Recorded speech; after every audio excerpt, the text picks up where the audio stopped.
Welcome to Between the Lines, a podcast. I'm Janine. And I'm Jess. And we both work at the Winkler branch of South Central Regional Library. In this podcast, we talk about books with our own twist. We'll talk about the first half of the book and predict where it might be going. And then finish reading the book and discuss the second half. There will be snark, there will be spoilers, depending on the book. There may be references to violence, sex, or other adult topics.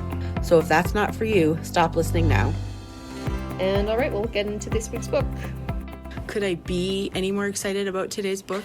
I can't believe you did that. So if you haven't guessed, today we're discussing Matthew Perry's book, Friends, Lovers, and the Big Terrible Thing. So I will start by reading a summary like I usually do.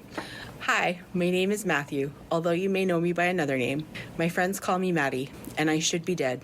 So begins the riveting story of acclaimed actor Matthew Perry, taking us along on his journey from childhood ambition to fame to addiction and recovery in the aftermath of a life-threatening health scare.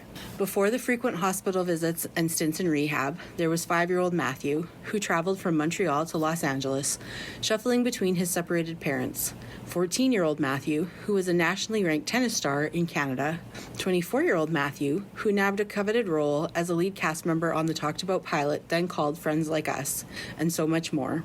In an extraordinary story that only he could tell, and in the heartfelt, hilarious, and warmly familiar way only he could tell it, Matthew Perry lays bare the fractured family that raised him, and also left him to his own devices, the desire for recognition that drove him to fame, and the void inside him that could not be filled even by his greatest dreams coming true. But he also details the peace he's found in sobriety and how he feels about the ubiquity of friends, sharing stories about his castmates and other stars he met along the way. Frank, self-aware, and with his trademark humor, Perry vividly depicts his lifelong battle with addiction and what fueled it despite seemingly having it all. Friends, Lovers, and the Big Terrible Thing is an unforgettable memoir that is both intimate and eye-opening, as well as a hand extended to anyone struggling with sobriety. Unflinchingly honest, moving, and uproariously funny, this is the book fans have been waiting for. This is Matthew's first book, and he wrote it with no ghostwriter or collaborator, so all his own words. And Matthew Perry, I think we all know, but just in case, is an American-Canadian actor, comedian, playwright, and producer, and best known for his role as Chandler Bing on Friends. So, let's get into it, because I know we both have some thoughts. How long were you planning that at the beginning? Oh, a long time. I know, I was like, should I tell her? Nope, I'm just going to go right into it. Oh, yeah. I mean, first off, I would not so far describe this book as uproariously funny. No, I know. I think that's a stretch. I almost laughed out loud when I was reading that. Yeah. Also, when I said, could I be any more excited, I was very excited to read this book because I love Matthew Perry. I love Friends. I have mixed feelings now about it. It's one of those things where, I mean, so far, it's not going to ruin the show for me. No. No. It's not going to impact it in any way, shape, or form. I've watched this show through twice, maybe 3 times. Mm-hmm. I like it. Yeah. I think it stands on its own. I don't think it's super dependent on actually liking any one particular cast member, so I don't see this book really changing my opinion of the show much. So that's good. That is good. I know, because that is one of my favorite TV shows of all time. Mm-hmm. And it is a show, like, I remember when the show came out. Because you're old. Yes. Okay. This show is my generation's show. But the thing about it is that every generation that's come after, I feel like, has watched the show. Everybody knows the show. It is still... It seems like it, yeah. And the reason I read somewhere, and I think it's so true, is that the things that they're struggling with aren't time-specific. No. Right? So the things that are happening on the show could happen at any time, in any time period, really. And so I think that's what makes it so accessible to the viewer, and it's just funny. And the cast, they work so well together, you know, like, that's the thing. It's a cast that actually gets along. Yeah. And if you like parts of this book, he talks about that a little bit, and it sounds like they were intentional about like becoming friends, and like before they started filming, like they spent some time together, like, let's get to know each other, let's talk. And when it came to things like negotiating contracts, they went in as a team, right? Exactly. It wasn't like they worked as a team, they didn't work as individuals, which I think made it work so well too. The thing I think helps the show quite a bit is the fact that David Schwimmer initially pitched the idea that, hey, let's negotiate our contracts together so that there's not any focus on any particular character. Yeah. Because a lot of shows you've got your, one or two big name people, and it revolves around them, and it gets a little bit boring after a while. Yeah. But this show never really did that. It never really focused on any particular thing. Like, even when, there was big stuff happening, like, Rachel having a kid, or Chandler and Monica getting married, like, it still was never completely about that. Yeah. So. Yeah. And so, I think that's why it's really stood the test of time. So, yeah. Now that we've established our love of Friends. I did not know it was supposed to be called Friends Like Us originally. Yeah, I don't think I knew that either. So I'm so glad they just went with Friends. Oh, so much better. It is so much better. Friends Like Us sounds like a cheesy, like, Days of Our Lives kind of thing. Yes. It's like, oh, Friends Like Us, and you expect them to all be kind of like dancing down the street with linked arms. Like, oh, it just sounds terrible. Instead of playing in a fountain. Exactly. Yes. Because that's much more classy. Oh, yes. Yeah, whoever made that call. Good job. I hope they got a raise. I hope so. A big one. No, I mean, like, that's the thing, though. I was expecting, I don't know, if I was expecting a little bit more Friends stuff in this book or not. Well, maybe there's more coming. I'm kind of guessing there's more coming, because he's sort of, the book is written kind of weird. Yeah, it jumps around a lot. The way that it's set up is like a chapter or two, and then there's an interlude. So the chapters are like, sorry, I'm just having like Friends flashbacks. I was gonna say, it starts off with him as a little boy, and like one of the first episodes where he goes dancing up. Oh, it's almost a wooden boy, a wooden boy, a wooden boy. So I'm sorry, there's probably going to be a lot of this. Yes. So I have that in my head now, thank you. It starts when he's a boy, and then the interludes are him present day-ish. Like kind of talking about his health scare kind of thing. So doesn't it start off... Maybe it starts off with his health scare. The prologue or whatever, right? I think he starts off talking about that big health thing that happened. Basically, his colon exploded. Yeah. And he was in the hospital for months. And 5 months? And I think they said, like, he should have probably died, actually. And so that's how it starts. And then it goes into the first chapter when he's young. And then, like, the interludes are sort of more of continuing that story from the prologue, it seems like. Yeah, he's telling the story of his past and the story of his present kind of simultaneously. A little bit. Which, if you didn't catch the chapter title or the interlude portion of it, throws you off for a minute. Yeah. But the chapters aren't necessarily chronological either. He jumps around a lot in time throughout that as well. Yeah. Which I'm not really sure how I feel about that. It's one of those things where so far I'm following it, but at the same time I'm kind of going like, we could have probably edited this a little bit better. Yeah, I agree. It's sort of, I mean, to be fair, he's also a screenwriter, yada yada. It does sort of feel like it's written in the same type of thing as a movie where they bounce back and forth quite a bit. A little bit, but it also feels, some ways his writing is like he's imagining he's talking to the reader. That's how some of the narration feels. Definitely. And like, well, I mean, there are parts where he says, yes, dear reader, blah, blah, blah, blah, blah. Yeah. Which, that's very obvious. But there are other things in the way that he writes it that it sounds like he's just having this conversation with you or something. I'm not sure if I like that or not, really, but... He's sort of breaking the fourth wall. Yeah. Which, I think he does an okay job at it. Like, I've read a few books where it's like, oh, please stop. Like, just don't. So, like, I think the book is okay. Like, writing-wise, it's okay. Is it going to blow your mind? No. No. Is it going to make you want to jump off a cliff? No. No. And it obviously was a bestseller. I say obviously because it's Matthew Perry. Like, it's Friends, you're gonna... Who in the world does not know who Matthew Perry is? Like... My dad? Could you be living under a bigger rock? Anyway, I mean, most people would, if they don't know who he is, would likely recognize his face. Yeah. For the most part. I mean, even my dad has caught an episode of Friends at one point. Yeah. I mean, my grandma maybe doesn't, but I wouldn't expect her to. Yeah.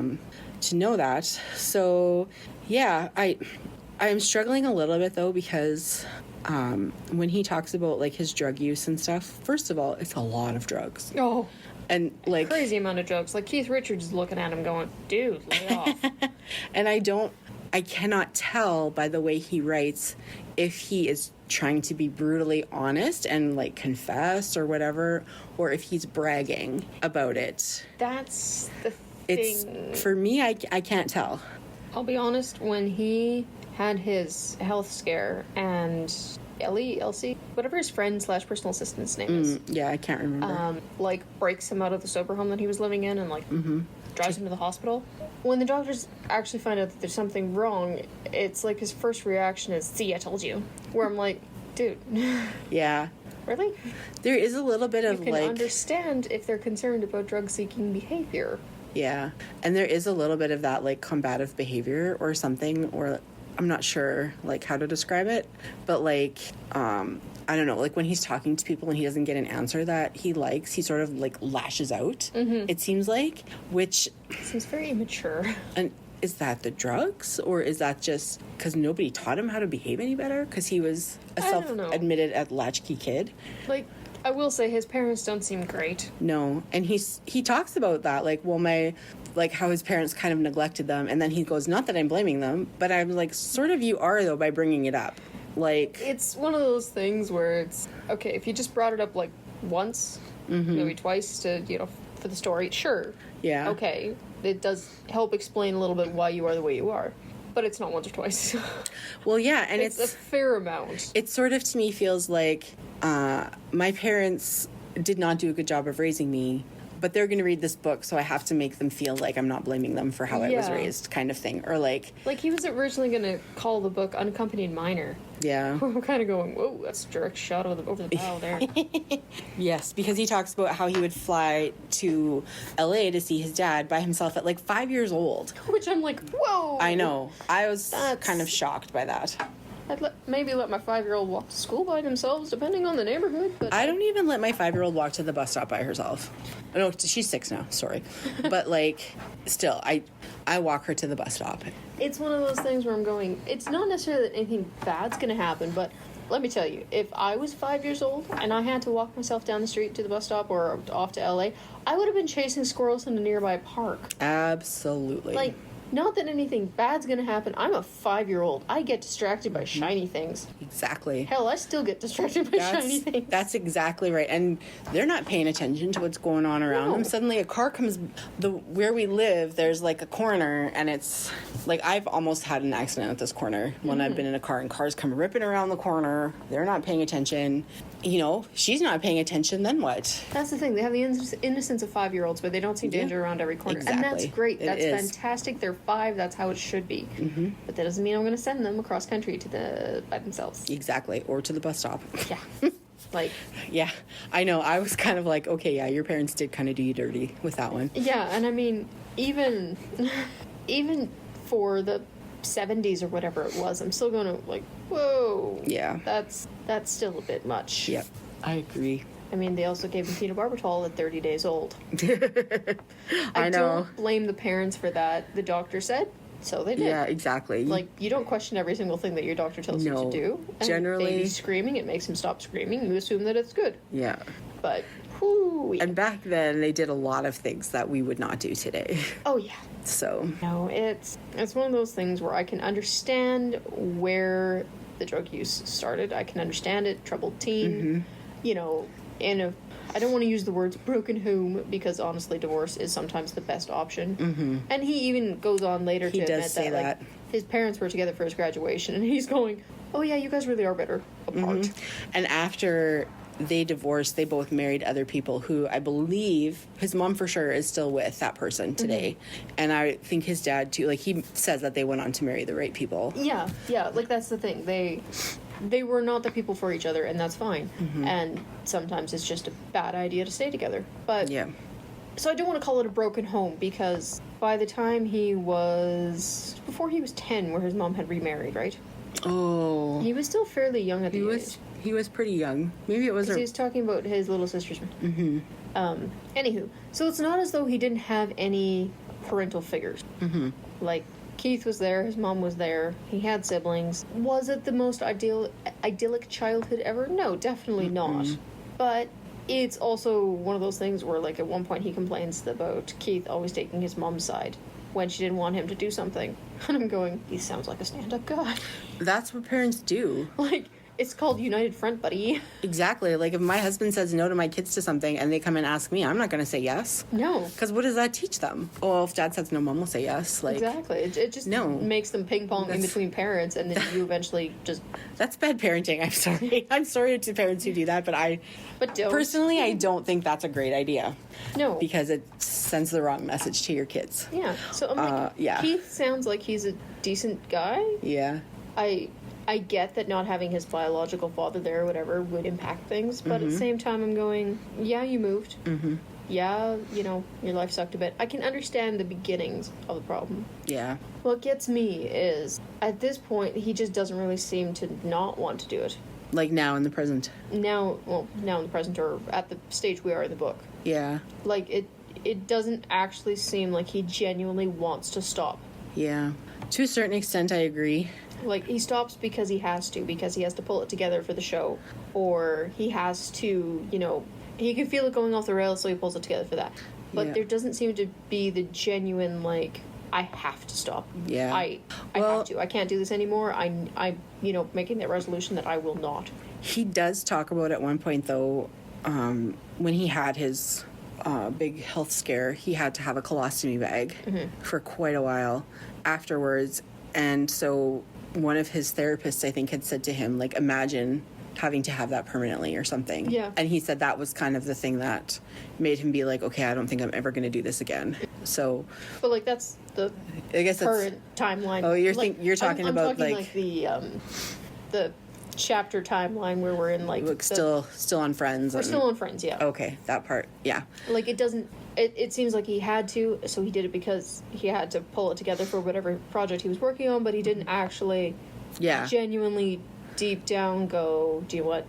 Yeah. I'm done. And he goes to rehab, like, multiple times. Yeah. And there are times when he's talking about being in rehab, and I'm like, dude, you are not taking this seriously at all. And, like, he talked about, was it in Switzerland or something? He was in a rehab, and he was still doing drugs, like, the whole time. And so, yeah. He talks about, which I thought...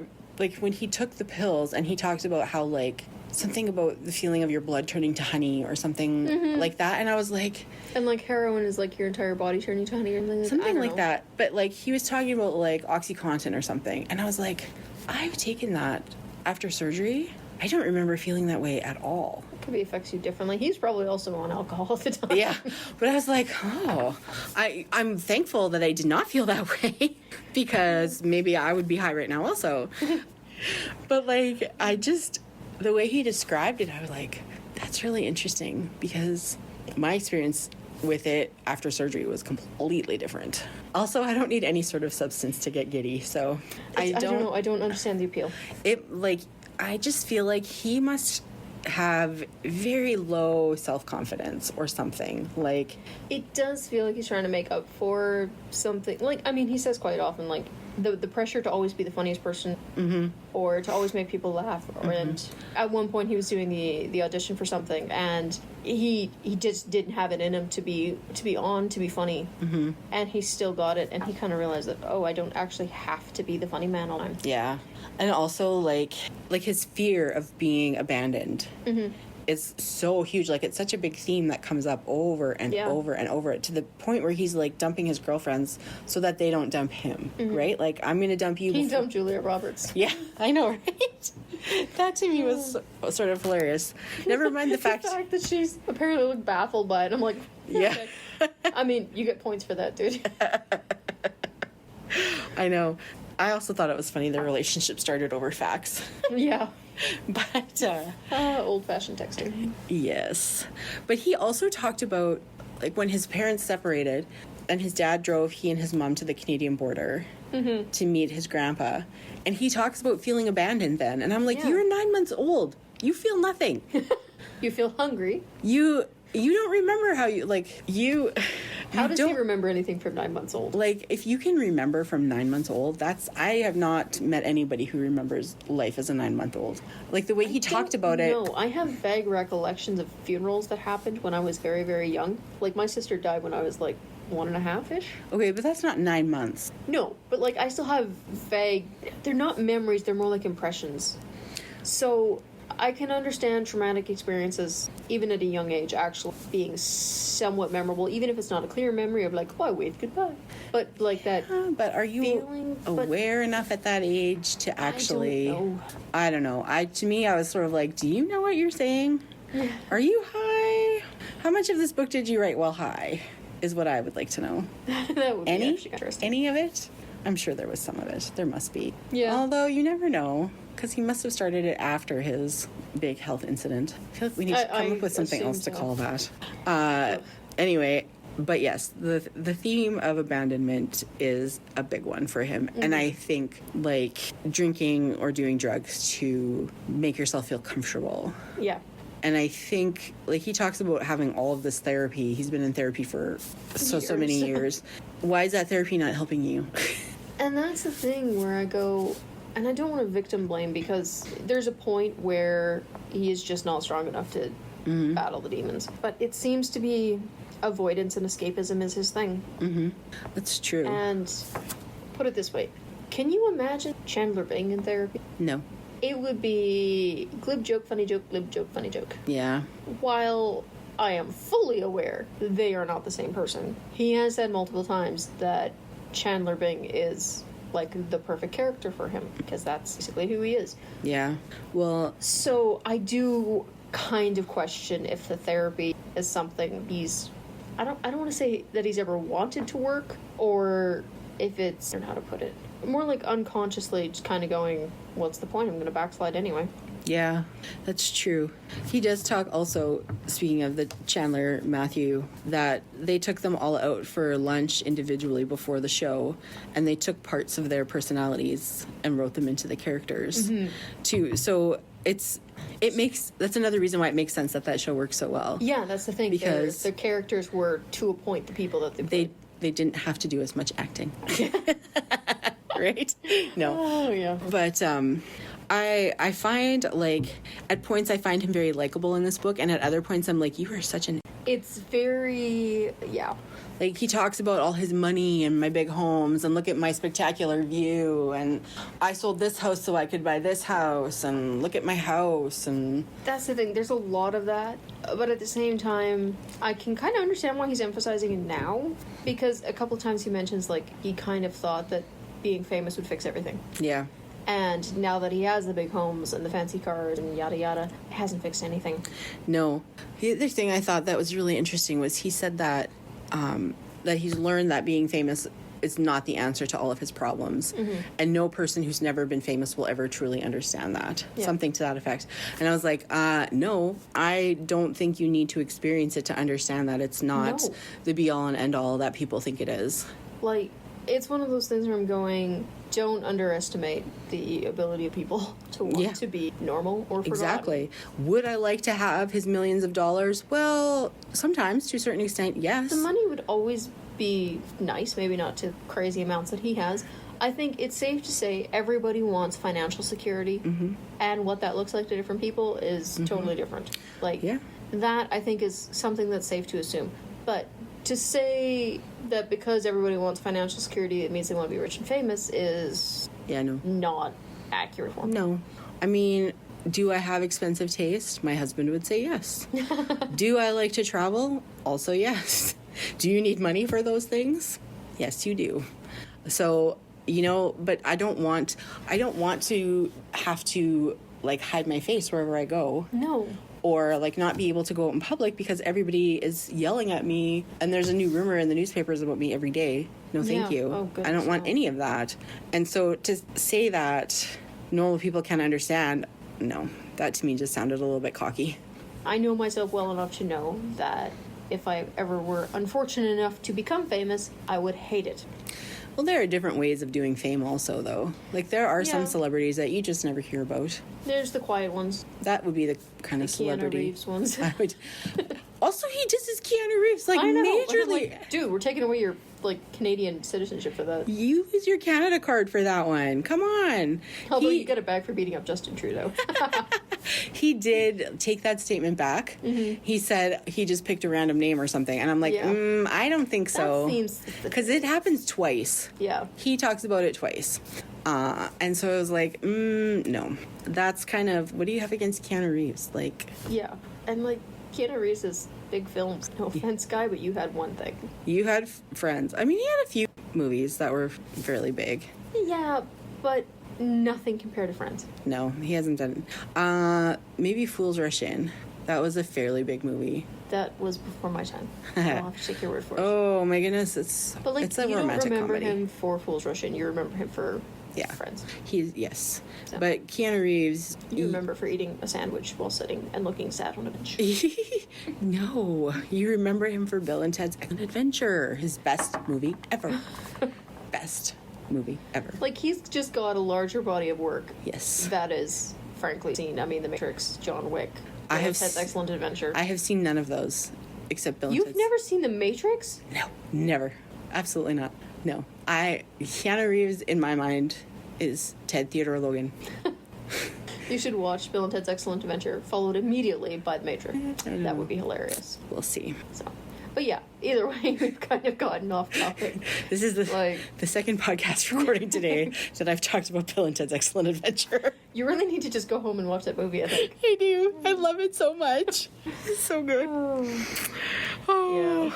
Anyway, I don't like that he disses Keanu Reeves. No. You're not better than Keanu Reeves. No, not at all. Not even close. None of us is better than Keanu Reeves. Well... Saint Keanu. Oh my. No. No, you liked him that much. No, I don't. He's fine. He's just one of those where I'm going, you're Canadian, aren't you? He's one of those guys where any story you hear about him, he's quite polite, just a nice, wholesome guy. Mm-hmm. Stays out of the media for the most part. Stays out of the media. Minds his own business. Buys stuff for his stunt guys. Like, yeah. Just one of those nice Canadian actors that just goes, yeah, don't mind me. I'm over here on a bench eating my sandwich. I feel like he'd probably be a good dad. I don't know why I think that. From Matthew Perry to just speculating about Keanu Reeves. I know. Although Matthew Perry admittedly wants to be a dad. It's one of those things where I'm going, I don't know if you'd be really good because that'd be the thing that you pull it together for. Mm-hmm. Or if you'd be really bad because you couldn't pull it together. You couldn't handle it. Yeah. Yeah, I know. That's the thing. Like, I don't know. I assume you're reading an online version of the book. So I don't know if you've seen the pictures yet. Okay. So there's, like, as a lot of memoirs have, like, a group of pictures in the middle. And so there is one part where he's, like, with his siblings, or I don't know, and he says, man, I want a kid, or something like that. And I'm first you have to get over your commitment issues. I don't know. He's one of those people that always kind of strikes me as wanting kids because he's a big kid himself, and sometimes that works out perfectly fine. Yeah, that's true. But it's also one of those things where it's not all, cute, fun stuff. It's screaming in the middle of the night and crap everywhere. Yeah, and I think he's the sort of person who would need the right kind of woman. Like, I don't see him as a single dad. No. So... I don't know. It's one of those things where I'm just going, you're still a kid yourself. Yeah. Like, you're not ready. Although he is in his 50s. Honestly, there's some people that are kids until the day they die at 983. 983. Yeah. I just, like... He's just staring at me. This picture of the cover on this paper. And so it just feels like he's staring at me. He just looks smug. He does a little bit look smug. He doesn't smile with his mouth open, ever. Or very rarely if he does. It's always this closed mouth kind of thing. Yeah. And, I don't know, that's just bringing to mind the part where he's going, if it was chubby Chandler, it was alcohol. If it was thin Chandler, it was drugs. If it was goatee Chandler, it was a lot of drugs. I'm going, that does explain the facial hair, actually. Yes. Yeah, I don't know. It's one of those things where, on the one hand, I feel bad for him as a kid. Because it wasn't easy. Yeah. But now I'm kind of going, your life hasn't been easy. To be fair, he seems to be owning up to his choices and decisions a lot more than certain other celebrities I could mention. Harry. but I don't feel bad for him currently. No, I don't. And I don't think that was the point of his book either. I don't think so. I'm struggling to figure out what the point of this book is. Granted, we're halfway through. Yeah. Is it just a brutally honest memoir? I don't know. Is it just this is where Chandler Bing has been for the last 15 years or whatever it's been? Yeah, because he hasn't really done a lot. No. Is He's it just been on a few shows that were like a couple seasons? Yeah. But is it just setting things straight? Like, here's my story. It is what it is. Yeah. Kind of a thing, or I don't know. And is it like... it doesn't feel like he's trying to excuse things per se, but also No. doesn't feel like he's trying to own up to them. No, and how much of this story, like, if he was drunk or high, as much as he says, how much of his life does he actually remember? Yeah. And so is this a case of this is the truth according to how I remember it, this is the truth according to what people have told me, or these are just the parts of my life that I remember? Yeah. It's hard to know. It is. It really is. And yeah, I have not had a hard time reading it, but there are times when I've kind of rolled my eyes or like been like, seriously, dude, come on, you're a grown man. It's not hard to read, but there is definitely those, oh my word, grow up. Yeah. And stop bragging about all the stuff you have. Yeah. And like just be a nice guy. Yeah. You don't have to be a jerk. Well, that's the thing. Like, he brags quite a bit about sleeping with all these different women, and I'm kind of going like, really? I mean... Yes, he does talk a lot about the women. At one point, he's going like, I met like 6 different women I could have married. I'm going, oh, really? Mm-hmm. Bless your heart for thinking that have you. But he hasn't ever been married. No. I think he's the only one who is on Friends that has never married. I'll take Pretty sure. I remember, is it Monica that's married to Phoebe Stalker? I'm pretty sure the guy that she married in real life played Phoebe's sister / Phoebe's stalker at one point. David Arquette is who she was married to. Okay. He was on Friends as a guest star. I can't remember exactly his character, but that could be right. The thing I found interesting too was his friend Hank Azaria? Hank Azaria. He's talking about him, and he mentions that he's on Friends, and I'm like, wait, who? Yeah. And I looked him up, I'm like, that dude! Yes. There's been a lot of, oh, that dude, in this book. He is... His character is hilarious. One of the characters in Friends where I'm kind of like, a little bit sad that him and Phoebe didn't end up together. Mm-hmm. I mean, I like Paul Rudd. He's great and unaging, apparently. Yes. But, like, this guy, he kept popping up, and every time he popped up, it's like, he's just so good. I will say, I did find it interesting. Bruce Willis was apparently on Friends because him and Matthew Perry made a bet about something. How far did you read? At the end of Interlude 11, or whatever the interlude was, it said end of that, so I read to the end of that. He was talking at one point about him and Bruce Willis and how they are hanging out with something, and I forget what the bet was about, but if Bruce Willis lost the bet, he had to appear on Friends. You read farther than I did. Okay, well, sorry to ruin it for you. That is a good story, though. But it's one of those things where I was always kind of wondering, like, okay, I can kind of understand Julia Roberts at the beginning, because it's still kind of like, fresh new show, Jean-Claude Van Damme was Van Damming everywhere. Brad Pitt, you can understand the relation there, how he got on the show. But Bruce Willis is always kind of like, where the heck did you come from? Well, they had a few people like that on there, I thought. Yeah, but like, I mean, the Robin Williams one, where it's like, that is how you use Robin Williams? Are you kidding me? I know. What a waste. Yeah. You could have had him and Chandler going head to head. That would have been brilliant. That would have been funny. They should have. Missed opportunity now. I don't know. Bruce Willis thing never just made sense to me. Granted. I also didn't care for his character. I didn't care for Bruce Willis, period, but his character was especially cringy. Although when he just started crying and just kept crying. Yeah, no, I did not care for that storyline. It's just devolved into Friends now. I know. We started off that way. We're gonna end off that way. I would say, do you have any predictions for the second half? But I assume it's going to be more of the same. It's hard to predict in a memoir because ultimately you do know a lot of the story already, right? Like, there's probably details you don't know, but, like, you know how it's going to end up. Yeah, because he's kind of told us the end at the beginning. Yeah, that's true. Like, it's not going to end up with, and then I died, because... Yeah, well, he's not dead. He's not dead, yeah. That we know of. Don't jinx him, Janine. No. If Matthew Perry turns out dead tomorrow, I'm blaming you. I don't want that on my head. No, I mean, I hope that we can see a shift in his attitude about the drugs and the alcohol. I really do. Because at this point, the whining's getting to me. Also, I saw on Wikipedia, the Wikipedia article about him said he's been sober since 2023. And I was like, that's like 2 days ago. This year. I don't know if you can... I don't know. Can you claim to be sober for that short period of time after? Well, yeah, but like that means that after this book came out, he was doing drugs. Yeah. Right? And so... You had to celebrate the book coming out somehow. So I don't know how accurate that information is. I tried to see if I could confirm it, but I so far haven't been able to. I kind of ran out of time to look into it more on the weekend, but... Yeah. Yeah, so that part, like, I really would love to see him just get rid of, like, all of his addictions. I want a redemption story. Mm-hmm. Like, I want him shiny, squeaky clean, and happy at the end of it. Yeah. Come on, Chandler Bing. You can do it. Chandler Bong. Yeah, Mrs. Chandler Bong. Right, yes.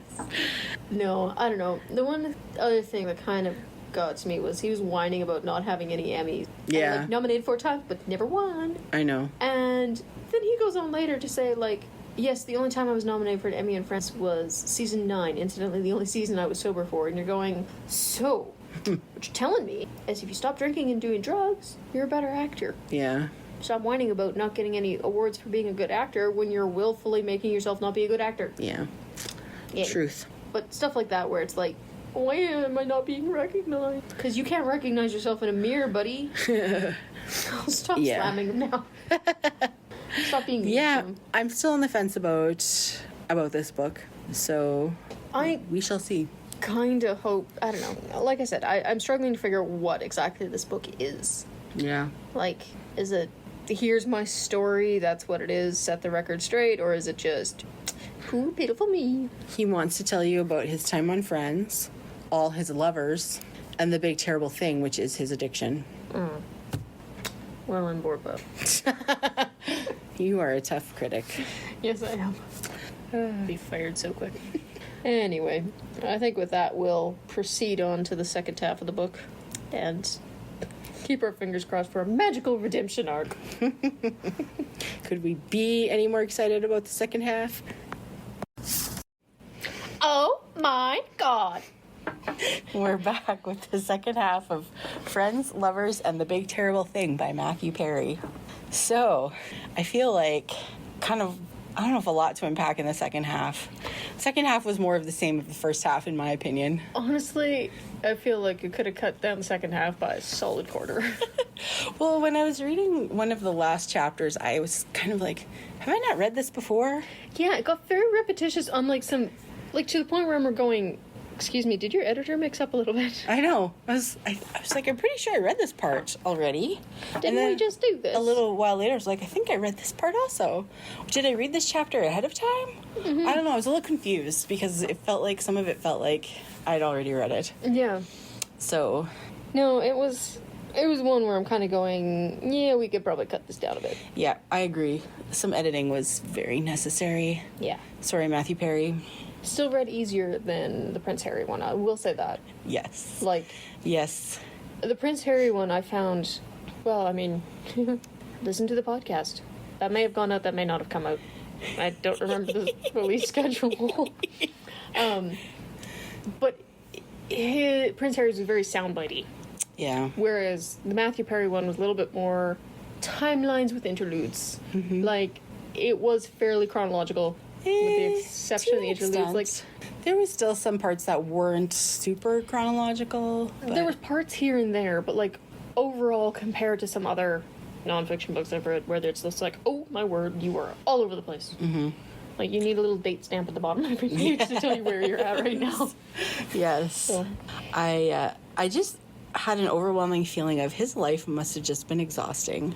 It was making me tired just reading it. I know, like all the rehabs and all the meetings and all the women and all the, like everything. I don't know. I felt exhausted reading it.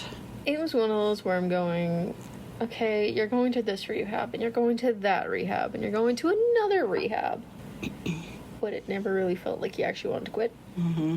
Like, rehab was the quick fix that'll get him through, the next movie that he's filming, get him clean for a little bit for, either the woman or the project or whatever he's going on. Yeah. And then when that's over, I'll just go back to using it again. Yeah. Like, to me, that's what it read like. A little bit. Yeah, I agree with you there. And, like, even at the end, after, like, he had his big medical emergency, and I still, like, there's a part of me that wonders, when is he going to relapse again? See, that's the thing. Like, he ended off the book with, like, oh, the sun is shining, I'm clean, Yeah. This and that, and I'm, if not happy, semi-content. But you read it and just go, this is just another interlude where you're sober now. Mm-hmm. And I'd like to hope, given his medical conditions and whatnot, that are deeply affected by his using, that he stops and that's enough of a wake-up call. But honestly, given his history, I don't trust it. Well, that's the thing, right? And it's like he says, I don't crave the alcohol anymore, and I don't want the opioids anymore, and yada, yada, yada. Well, okay, you don't until you do. Mm-hmm. And then what? And, like, only a couple chapters before, he said that, like, he did fine for a while, and, like, there was nothing. Yeah. And then it hit, and it's sneaky, and that it goes, fine. You don't want me, I don't want you. Yeah. But then it comes back and goes, what you do want me, don't you? Yeah. Like, exactly. It just honestly feels like it is a brief moment of sobriety. Yeah. And that it won't last. And it seems like, well, then I wonder, like, if he relapses again, it's not going to go well. How, like, is the next time going to be the time that kills him? Yeah. Which would be sad. It would be. Not that I know him. I don't know why it would be. No, but it's a waste of a life. It is. Like, it always is. That's what always comes down to for me is, like, you've wasted your God-given talent and could have had a great career. I mean, he did. I don't want to say you had a great career. He didn't have a great career. He's done it reasonably well, all things considered. Mm-hmm. But, I don't know, he honestly just kind of seemed like the type where he's never, even younger, just never happy with what he had. Yeah. And, like, I think it's very telling, and I think he even admits it, that the only time he was nominated for an Emmy for Friends was the year that he was sober. Mm-hmm. Which I just was like, oh yeah, what does that tell you, buddy? Like, you're better if you're not high. Exactly. But the thing is, too, I was thinking yesterday, I was on, like, Facebook or something, and sometimes, like, clips come up in my feed from Friends and, like, bloopers or whatever. And I was like, I was watching, and I had no idea.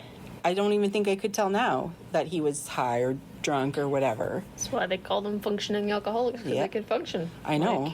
I never would have known. And I think the first time I heard it, that he was an addict, I didn't believe it, because I was like, not Chandler.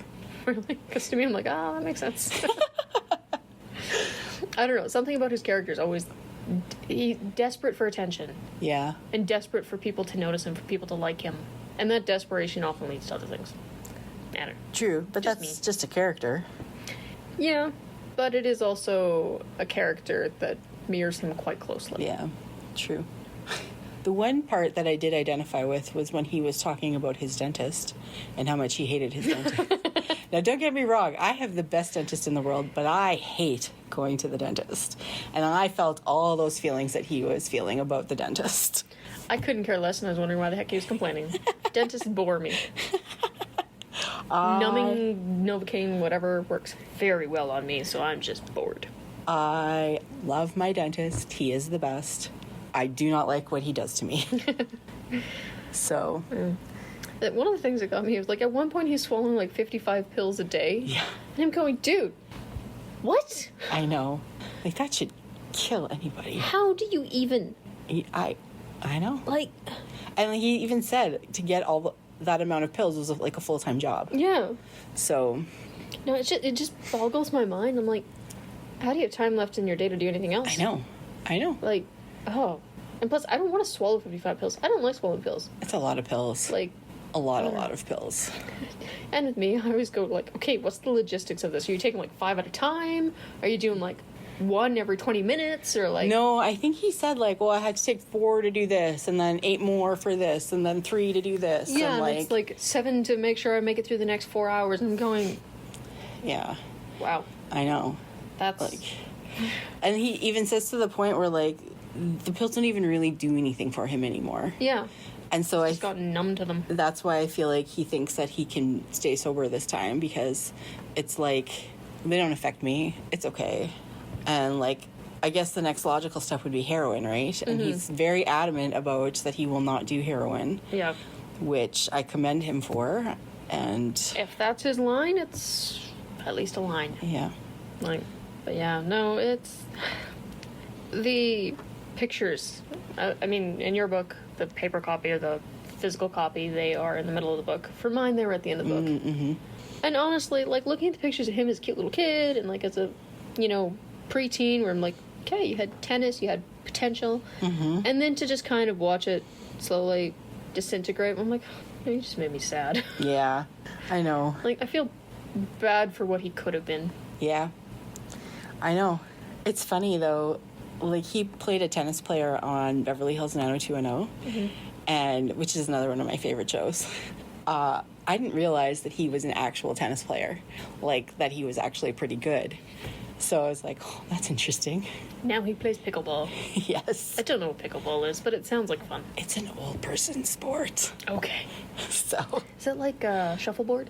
It's similar to tennis. I think the racket is different. Probably the rules are different, but you play it on a court with a racket, and I don't know. I'm assuming there's no pickles involved. No. That's no disappointing. pickles. I love pickles. I'm even wearing pickle socks. Are you really? Really? Yep. Sorry. Oh, I don't know. Like this, like I said before, it honestly feels like he uses rehab as a quick fix when things are getting a little bit out of control, or he just needs to be able to focus for one thing, and then he just goes back to it. Like, he's never actually. It doesn't feel like he actually ever really wanted to properly quit.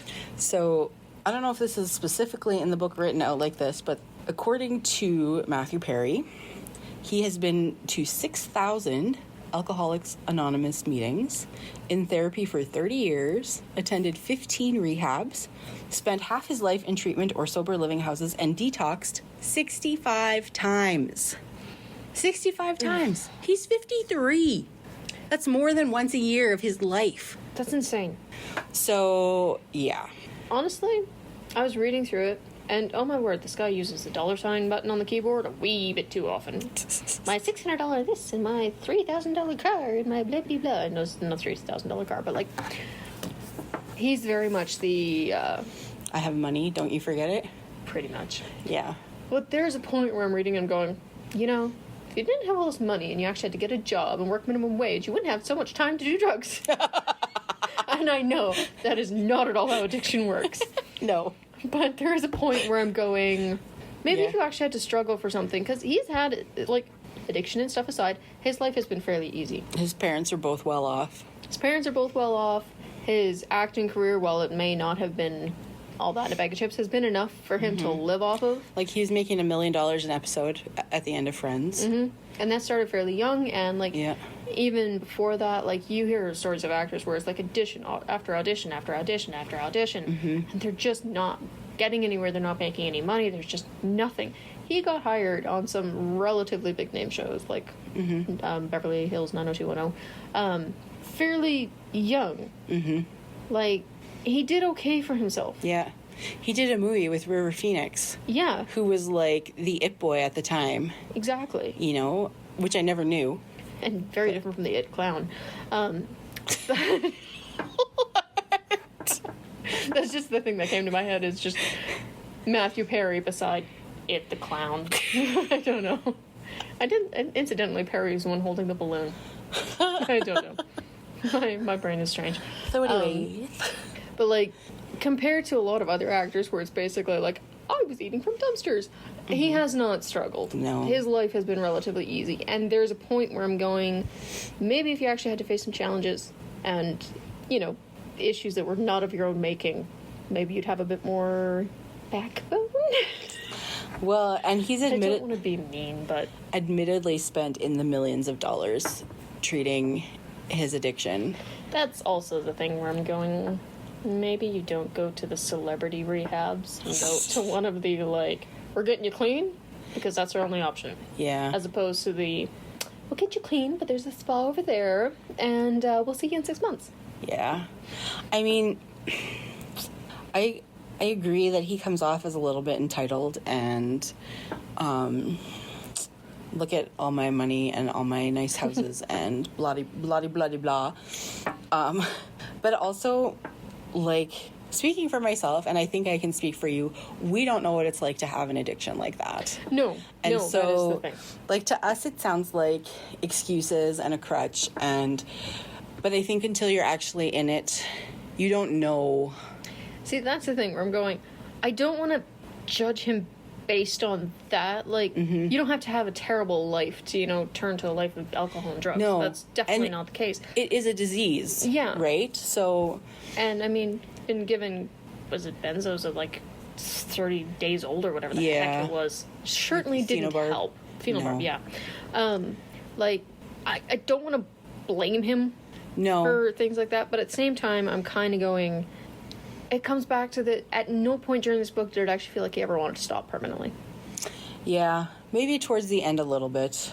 Yeah, but even that seemed very much... I mean, I'm a tough person, I know. If he hadn't literally had his colon blow to pieces, he'd still be doing it. It's possible. Like... Yeah. He quit because he had no choice. It was that or die. And he himself has said that he's never really been suicidal.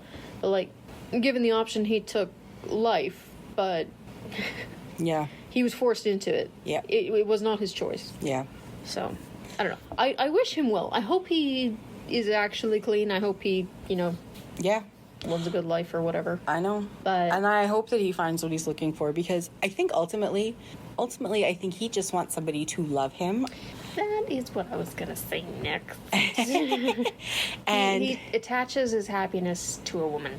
Yes. And I mean, again, I might be being harsh, but my general rule of thumb is if you're not happy by yourself and you're not happy with who you are, you're never going to be happy with a person, no matter how perfect that person is. But I think, like, as a young boy, he felt kind of abandoned by his parents, right?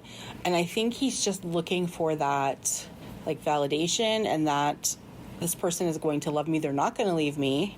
But he does all the leaving. He does all the leaving. I know. And also a kid. Like, he thinks, I'm going to get married and I'm going to have a kid and my life is going to be perfect. Yeah. And that's not the way life works. He doesn't know anything about being married or having kids. No. Because it's not perfect. It's hard. Weirdly enough, I think he'd be a good dad. I think so too. Like, he probably would be really fun. I think it would give him the focus. Yeah. And I have to be there for somebody who's not me. But also, the thing I couldn't help but think is, if you want to be a dad so bad, go and adopt a kid. Sure. But do you know what I mean? Like, women... I'd love to see those home inspections. Women do it all the time. Yeah, but if you're looking at his history of drug use... I know. He can't adopt a kid. But, like, he could try. Or, like, join a mentoring program or something. Do something that is outside of yourself. That's the thing. Like, I think his focus has been on him. Yeah, although he does talk about sponsoring other alcoholics and helping them. Like the house, the Perry house or whatever. Yeah. Like, I think it's just one of those things where he's never really had to, so he doesn't really know how to... He doesn't really know how to adult in a lot of ways. He doesn't have the stick-to-itiveness that he needs. I don't know if that's really a word, but... For lack of a better term, he doesn't have that. He doesn't have the follow-through of, I'm going to stick with this, I am going to follow through, I'm going to complete this task. He's never had the passion for any kind of project that... Aside from acting. Even that. The number of times he's jeopardized acting because of drugs and alcohol. Like, he's never had something that he's wanted more than drugs and alcohol. Yeah. Like, that's ultimately what it comes down to. That's why he needs to get himself a kid. You can't use a kid as a crutch, though. That's I know. Very unfair to the kid. But that... Like, he's never found that thing, and I think if he could find that thing, it'd be a different story. Yeah. But agreed. That's me speculating. Yeah. I agree. Yeah. But I don't know. I was looking, though, in my book. So the cover, of course, is a picture of his face with kind of a smarmy-looking smile. But, like, on the inside flap on the back cover, there's another picture where he's smiling, showing his teeth. And it's a much nicer picture than the cover picture. Yeah. Do you not agree? It is. And I looked It's at less used car salesman. it looks like he looks genuinely happy, as opposed to in the front of the book where he's like, I'm here because my agent said I had to be. like, why did they choose this picture in particular? I don't know. It It's kind not of, great. I was like, when I saw that picture when I was finishing the book the other day, I was like, oh, this is a much nicer picture. He looks much more like the himself that I think he is. Well, he's younger. Yeah, Oh. I guess. But yeah, like, I mean, he's 53. He's 53 and he looks 73. Well, Not on the book cover. But like 30 years of drinking and drugs will It'll age you it quick. ages a guy. yeah. Like, I mean, and when you, like, if you watch him in interviews now, if you hear him talk, like, his speech, he does not sound like himself anymore. And I guess, like, part of that is probably all the dental work he's had, because he basically had all his teeth taken out. Yeah. And, like, whatever. And that'll make a difference, That definitely. probably makes a difference for sure, but he's not the same guy. No. That's one of the things that he said, too. Whatever drug it is that they use to wean you off of other drugs. which is- Suboxone. Suboxone, right. Inhibits some of your receptors in your brain that then limits your ability to actually feel happy and replaces the serotonin with other things. Yeah. So if you've got constant chemical imbalances basically depressing you, Yeah. that's going to affect things too. That is true. That's the thing where I'm kind of like, oh, that's sad. On the other hand, I'm going, guess what? Consequences, son. I know. I just, like, I don't know. I'm just mean, I think. I think that sometimes you maybe lack a little empathy. I don't think you're mean. There is a point where, put it this way, I respect people that can pull themselves up by their own bootstrap and make something of themselves. Yeah. And I have a hard time understanding why you wouldn't do that. Well, I totally get where you're coming from, but Podcast with a sociopath. no. I mean, yeah, there was a point where I was like, okay, seriously, buddy. But at the same time, I think we do have to remember addiction is a disease. It is. It And that has definitely is. been proven, and to a certain extent, once you're in it, it's not entirely his fault anymore. Once you popped, you just can't stop. Well, like, did he choose to have that disease? No. Like, no more than somebody who is, say, diabetic chose to have diabetes, Yeah. right? So, I mean, you could argue that certain lifestyle choices could lead to diabetes, but that's not always the case. So I don't know, like, I waffled a lot in this book, feeling, like, really sorry for him and, like, thinking... And then on the other hand, going, yeah, but you had the millions to fund your drug habit. Yeah. And also, at what point is it like, okay, really, this is enough now? Like, he has hit what has seemingly been rock bottom so many times. That's the thing that And I it's- always find when it comes to any kind of addiction is, at what point do you have to take responsibility for your own actions? And as a celebrity, are the people that you're surrounding yourself with, are they enabling you? Are they just saying yes to you because you are who you are? See, and that's why I'm like, go to a rehab where they don't care who you are. Yeah. Like, Yeah. go to like a tough rehab as opposed to the celebrity rehabs. Promises in Malibu. Sure. That's where all the celebrities go, I think. Because I've heard that name before. So, Yeah, honestly, when it comes to rehabs, especially in the States, although they are so ungoverned. some of them sounded worse than others. Yeah, definitely. So, I don't know. There's still very little oversight when it comes to rehabs, and they're. I don't want to get political. Suffice it to say, they're not great. There's individual ones that are, perfectly fine, but then there's the entire industry is ripe for abuse, shall we say? Yeah. And suffice it to say, if you're in Hollywood, where you got a lot of people who are really rich and have access to a lot of illegal substances, while I'm not saying this is the case, to run a place where you clean those people up only to send them out into the world without the necessary tools to keep themselves cleaned up means you're basically getting a lot of repeat customers, which is really good for business because they're really rich. Yes. Linda, feel free to cut all that out if that's too mean. Like, I don't want to blame it, but at the same time, it is. Yeah. No, I see I what don't you're trust saying. Hollywood rehab. It's just that simple. Yeah. Because, again, I might be mean, but I can understand where that system would be ripe for abuse and the repeat customers. Like, Yep. it's in their financial interest not to actually get anybody clean. Yes, that's true. So, to continue going to places like that. You would think they would have a moral or ethical interest in helping people get clean. Bless your heart. Yes, I know. I'm That's naive. adorable. It's well noted that I am naive and I'm cynical. We should have called the podcast that. Naive and cynical. to quote Cody Brown from Sister Wives, life's not all beer and Skittles. Anyways. Matthew still seems like he has a full head of hair. We're back on topic. He really does, and he's not, like, he's got just a little bit of silver at the temples. Have you seen a recent picture? No. Okay. Well, I assume this is a recent picture. Not so much. What? Not according to Google Images. Really? Well, now I have to Google image it. This book just came out last year. How could Was it last year? I thought it was this year. 2022, I think. Fall. Oh, yeah. November 2022. Never mind. Yeah, last 6 months. His hair's still... It's definitely more gray than the picture. a little bit more. Yeah. He looks like But that was also from, like, November. he looks like a doofus in that picture. Sorry. To be fair, I think all of us look like doofuses in pictures. If you don't Let's look at the way he's smiling, though. It's very, like, Chandler. I don't know. Oh, here. Yeah. That's... Yeah, like that looks a lot more gray. But lighting makes all the difference in the world. Yeah. That was from February. Matthew Perry, seen for the first time in months following memoir release. Makes it sound like, oh, the groundhog has been spotted. He's been hiding. Anywho, I think at this point we're just going into commenting on We're it. like really off the rails. Yeah. You got any fun facts? I do. I have some very fun facts. I think they're fun facts. First of all, Matthew Perry's dad was the Old Spice guy in the 70s and 80s. The Old Spice sailor guy. Now, I didn't Google a picture. I still want to, just to see if I recognize him, but... There's a few pictures of his dad in the... Yeah, but not as the Old Spice guy.